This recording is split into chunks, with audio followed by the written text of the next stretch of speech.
If your daughter was kidnapped, what lengths would you go to rescue her? That's what this movie's about at its core.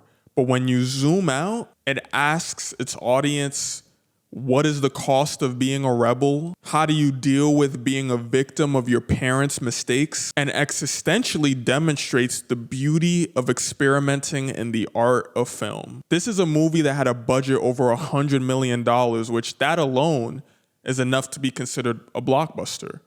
But all of the money was clearly poured into the screen because every actor was great in this movie. DiCaprio plays this paranoid dad who has to save his daughter, who's played by Chase Infiniti, but they are both courageous, intelligent characters that find creative, ironic, and ultimately hilarious ways to get out of uncomfortable situations. And that's juxtaposed against Sean Penn, who gives an Oscar award-winning performance. I don't know what other movies will be in the conversation for Best Supporting Actor yet, but I'll tell you right now, Sean Penn is winning that award. He plays Colonel Lockjaw, who's one of the most diabolical villains that you'll find in film. And the conflict exists because he's going to kidnap Leonardo DiCaprio's daughter because there's a chance that she's actually his own estranged daughter. Similar to Doja, director Paul Thomas Anderson made many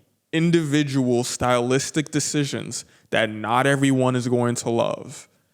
But he couldn't be afraid of whether or not putting this joke here or this shot there was going to disengage the audience from the movie.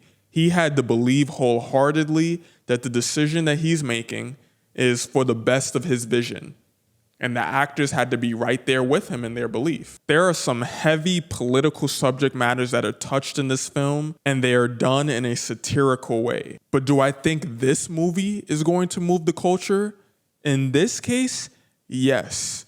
A movie of this magnitude, this size of actors being part of a project like this, being willing to commit to a more unique idea the way that they did in this movie, I implore anyone who's a fan of the art of filmmaking to go out and pay to see this movie in theaters. Because these are the type of experiments that need to see success in the movie industry for it to be upheld. When every other day there's someone asking a question of, are movie theaters dead? They won't be if the times when people step out of the typical diaspora of superhero movies, which I love, romantic comedies, which I love, into ideas that aren't going to be widely accepted. When those ideas can see success, it inspires the next generation to chase this as a profession and proves the financial viability of pursuing these greater creative intentions.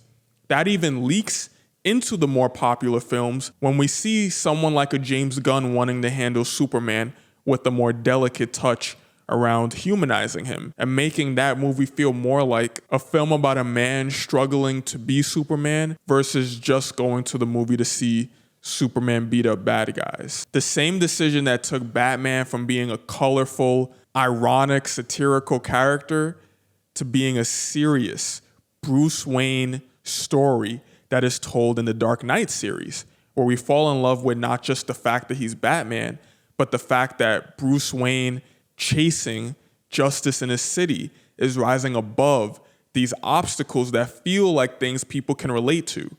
When the overall movie industry has a push to maximizing the creativity and feeling like they'll be rewarded for taking those risks, it's a tide that raises all boats as we get better content all around, because those are the types of risks that define the next generation's taste in art.